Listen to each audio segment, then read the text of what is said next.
अस्सलामुअलैकुम। मैं हूं अब्दुर्रहमान और आज का हमारा टॉपिक है स्टैक।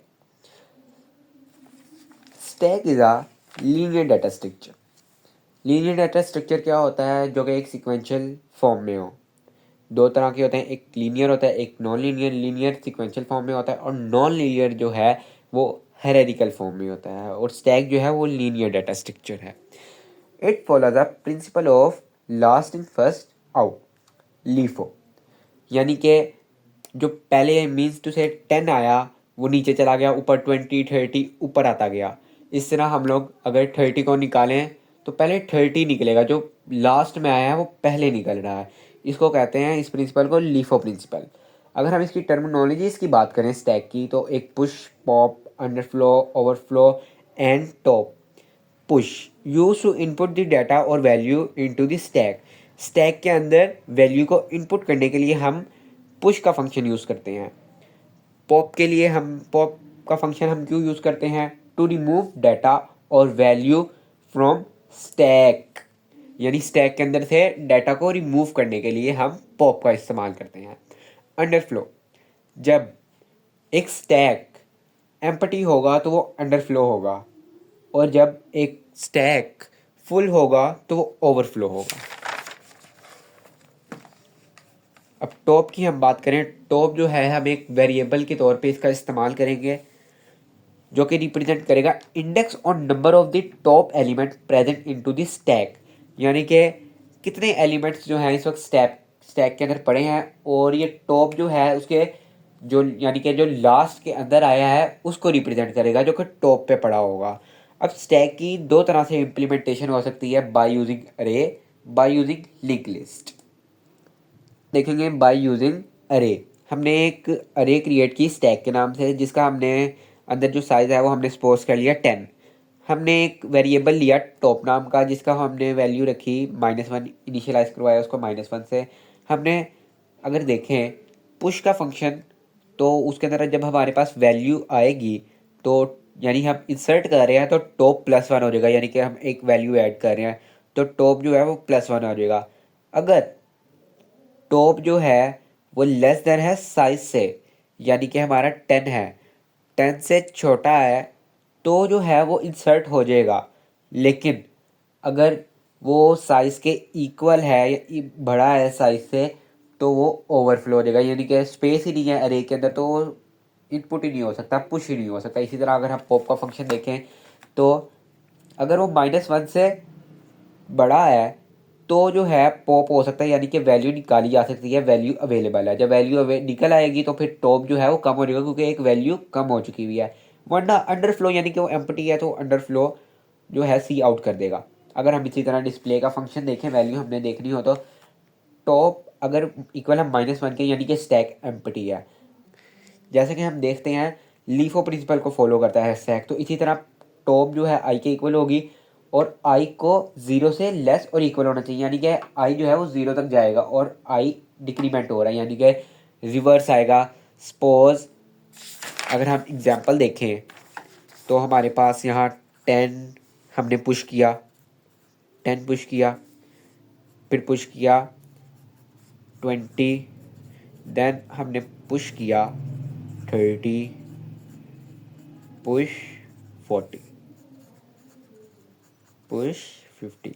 अगर हम देखें तो यहाँ तक हम लोग हमारे 5 इंडेक्सेस यूज़ हुए हैं। अगर हम पॉप करें 50 को, 50 पॉप हुआ तो हमारे पास क्या रह गया 40।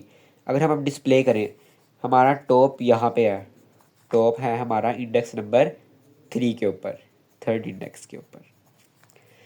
तो आई जो है इक्वल होगा 3 के, और आई को हमें चलाना है 0 तक, यानी डिक्रीमेंट करना है 0 तक। जब वो 3 होगा तो पहले वो 40 को डिस्प्ले करेगा, जब वो फिर 2 हो जाएगा और आई 0 डिक्रीमेंट, देन वो शो करेगा 30, I is equal to 1, so वो then 20, I is equal to 0, then 10। अब यहाँ पे जो कंडीशन है वो ट्रू हो जाएगी और जो फॉर लूप है वो वहीं पे स्टॉप हो जाएगा। ये हमने अभी देखा बाय यूजिंग अरे। अब हम स्टैक को देखेंगे by using link list, single link list. जैसे कि हम जानते हैं हमने लिंक लिस्ट पहले भी कर चुके हैं, तो उसके अंदर जैसे नोड बनाते हैं हम पहले नोड बनाएंगे, फिर हमने एक क्लास बनाई स्टैक के नाम से जिसके अंदर हमने एक टॉप का नोड टाइप का टॉप वेरिएबल पॉइंटर हमने ले लिया। इसके अंदर हमने एक फिर कंस्ट्रक्टर चलाया जिसमें टॉप को हमने नल किया, टॉप को हमने नल किया। अब हम स्टैक के अंदर पहले पुश करते हैं। पुश के अंदर देखा हमने वैल्यू इंसर्ट की, जो हमने एक न्यू नोड बनाई, ठीक है, जिसके अंदर वैल्यू सेव हुई। उसकी जो नेक्स्ट के अंदर है, यानी जो उसका नेक्स्ट है, नेक्स्ट क्या है, टॉप हमारा नल था, वो नल हमारे नेक्स्ट के अंदर आ गया उसका, यानी नेक्स्ट जहाँ पे एड्रेस सेव होगा नेक्स्ट नोड का वो हमारा नल आ गया, ठीक है। और जो टॉप है, टॉप की जगह न्यू नोड, यानी कि टॉप की जगह न्यू नोड ऐसे आएगी कि टॉप जो था वो था नल। अब हमारा एक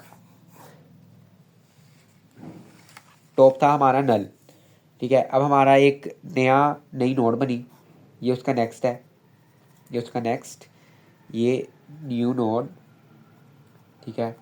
तो इसका नेक्स्ट जो है इसको पॉइंट कर रहा है, वो क्या है, नल। अब न्यू नोड के अंदर जो वैल्यू होगी वो वैल्यू यहाँ पे आ जाएगी और ये क्या बन जाएगा, टॉप। ये हमने इसको यहाँ पे बना दिया टॉप, न्यू नोड को टॉप बना दिया और ये टॉप की पोजीशन से हट जाएगा। इसी तरह ये पुश वैल्यू हो गई है हमारी। इसी तरह अगर हम पॉप करेंगे, पॉप करते हुए हम क्या करेंगे, अगर वो टॉप ही नल होगा यानी कि कोई वैल्यू मौजूद ही नहीं है, यानी ये टॉप नल है तो वैल्यू नहीं है। अगर हम लोग देखें, ठीक है, नल है तो रिटर्न हो जाएगा, यानी फंक्शन ख़त्म। अब हम इधर नीचे आए तो नोड टॉप वाली को क्या कहते हैं, हम किसके अंदर करेंगे, एक टेम्प नाम का पॉइंटर बनाएंगे नोड टाइप का, उसके अंदर टॉप को सेव करेंगे। उसके टॉप के नेक्स्ट में क्या वैल्यू पड़ी है, समथिंग हम से कर लेते हैं, हमारी पहली 10 वैल्यू आई और ये हमारी 20 वैल्यू है। अब हमने 20 को जो है ख़त्म करना है, ठीक है। तो हम क्या करेंगे कि 10 का जो एड्रेस है वो उसको हम लोग, जो हमारे पास नेक्स्ट में पड़ा है उस नेक्स्ट को हम लोग टॉप कर देंगे B2 से। इस पॉइंटर को हमने बना दिया टॉप और ये पॉइंटर हमने डिलीट कर दिया। इसी तरह अगर हम डिस्प्ले का फंक्शन देखें, डिस्प्ले के फंक्शन में अगर वो नल है तो वो दिखाएगा ही नहीं क्योंकि स्टैक ही एम्प्टी है। अगर हम फिर स्टैक को देखें, एक हमने नोड टाइप का पॉइंटर क्रिएट करा टेम्प नाम का, उसके अंदर टॉप को सेव करवाया, फिर हमने टॉप के नेक्स्ट का डाटा जो है वो शो करवाया, फिर उसके नेक्स्ट भी मतलब ये हम लोग एक स्टैक बना लिंक लिस्ट बना लेते हैं। टॉप है ये, इसमें 10 वैल्यू है, नेक्स्ट जिसका एड्रेस है वो है 20 और यहाँ पे नेक्स्ट 30, नेक्स्ट। ये जो नेक्स्ट है ये नल हमारा आखिरी है ये। और अब हमने टॉप को हटाना है, यानी स्टैक का जो लीफो प्रिंसिपल है उसको फॉलो करेंगे। लीफो प्रिंसिपल फॉलो करेंगे तो डाटा पहले वो शो करवाएगा 10, जब 10 शो करवा देगा टेम्प, ये temp top equal to temp है, ठीक है। तो ये जो इसका नेक्स्ट है, इसका नेक्स्ट का एड्रेस टेम्प के अंदर जाके सेव हो जाएगा, यानी कि ये एड्रेस यहाँ पे अपडेट हो जाएगा, नेक्स्ट नोड का एड्रेस आ जाएगा और ये ख़त्म, फिनिश, खल्लास।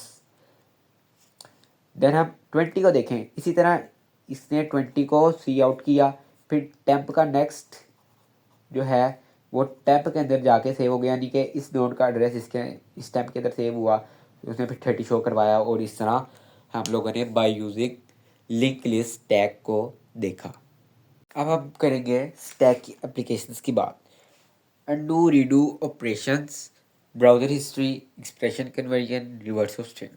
आज हम बात करेंगे ब्राउज़र हिस्ट्री की एप्लीकेशन, यानी स्टैक की एप्लीकेशन ब्राउज़र हिस्ट्री की, जिसमें हमने एक स्टैक की लाइब्रेरी ले ली, फिर हमने एक क्लास क्रिएट की ब्राउज़र हिस्ट्री के नाम से, उसके अंदर हमने एक बैक स्टैक के नाम से एक स्टैक बनाया जिसकी डाटा टाइप है स्ट्रिंग। फिर हमने एक फॉरवर्ड स्टैक के नाम से एक स्टैक बनाई जिसकी डाटा टाइप स्ट्रिंग है।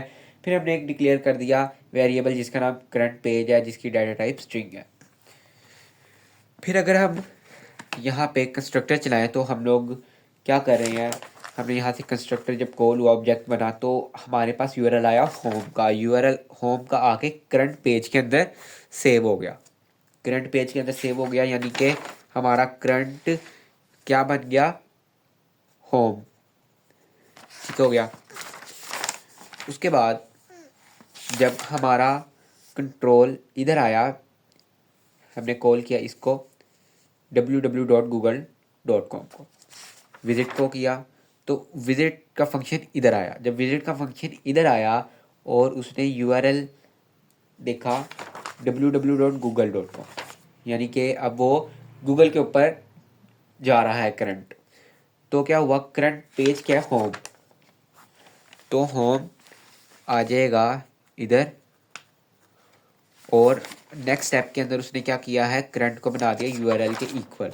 यूआरएल क्या है, हम होम यहाँ से हट के क्या बन गया, गूगल, गूगल बन गया है होम, ठीक है, होम बन गया है गूगल। अब अगर हम देखें तो नेक्स्ट स्टेप के अंदर हुआ कि विज़िट हुआ यूट्यूब पे, यूट्यूब पे विज़िट हुआ, तो इसी सेम तरीके से गूगल जो है इधर चला जाएगा बैक स्टैक के अंदर, गूगल यहाँ से हटेगा और यूट्यूब करंट हो जाएगा, यूट्यूब। देन अब हम देखें अगला क्या हुआ, विज़िट हुआ, दोबारा विज़िट हुआ, तो यूट्यूब आ गया इधर। यूट्यूब जब इधर आया, ये कट हो के ये बन गया गिट हब, गिट हब बना, गिट हब बना। तो हम अगर हम बैक का फंक्शन चलाएं तो हमारे पास इधर गूगल पड़ा है, करंट के पास गिटहब पड़ा है, गिटहब पड़ा है, ठीक है। जब हमारे पास बैक का फंक्शन चला तो उसके अंदर क्या हुआ, करंट से पुश हुआ फॉरवर्ड के अंदर, पुश हुआ तो यहाँ पे गिटहब करंट से इधर फॉरवर्ड के पास आ गया। देन करंट के पास जो है आ रहा है, यहाँ पे यूट्यूब था, यूट्यूब आ गया करंट के पास। जब करंट के पास आया तो उसके टॉप से यूट्यूब रिमूव हो गया, यूट्यूब रिमूव हो गया। तो करंट के पास क्या है, यूट्यूब, और फॉरवर्ड के पास है गिटहब। जब हमारा नेक्स्ट फंक्शन चला तो उसके अंदर क्या हुआ, दोबारा से यूट्यूब जो है वो फॉरवर्ड के पास गया, करंट के पास जो था वो फॉरवर्ड के पास गया, ठीक है। और जो बैक के टॉप पे पड़ा था वो करंट के पास आया, और जो बैक के स्टैक के टॉप पे पड़ा था वो पॉप हो गया, यानी गूगल पड़ा था वो पॉप हो गया, और करंट जो है वो गूगल के इक्वल हो गया। और फॉरवर्ड के अंदर यूट्यूब और गिटहब पड़ा है। अब फॉरवर्ड को हम देखें, फॉरवर्ड के फंक्शन को चलाएं तो उसके अंदर पहले वो बैक स्टैक के अंदर पुश करेगा करंट के अंदर जो पड़ा था, यानी गूगल को वो पुश किया बैक के अंदर, और फॉरवर्ड के अंदर जो यूट्यूब पड़ा था उसके अंदर से यूट्यूब को करंट के इक्वल आया, ठीक हो गया। देन फॉरवर्ड के अंदर गिटहब रह गया, करंट जो इक्वल हो गया वो यूट्यूब के इक्वल हो गया, और बैक के अंदर गूगल और होम आया। अगर हम नेक्स्ट फंक्शन को देखें तो विजिट का चला रहा है जिसके अंदर फेसबुक आ रही है, फेसबुक आई, यानी करंट किसके इक्वल हो गया, फेसबुक के, और जो यूट्यूब था वो बैक के अंदर चला गया, और फॉरवर्ड के अंदर गिटहब ही रहा। देन जब वो शो करंट पे गया तो हमें करंट पेजेस जो शो हुए करंट के ऊपर फेसबुक रहा, गिटहब के अंदर आ गया, फॉरवर्ड के अंदर आ गया गिटहब, बैक के अंदर आ गया होम, गूगल और यूट्यूब। ये था हमारा आज का स्टैक का lecture. So I hope so आप सबको पसंद आया होगा, समझ आया होगा। लाइक, फॉलो और सब्सक्राइब ज़रूर करें। Thank you.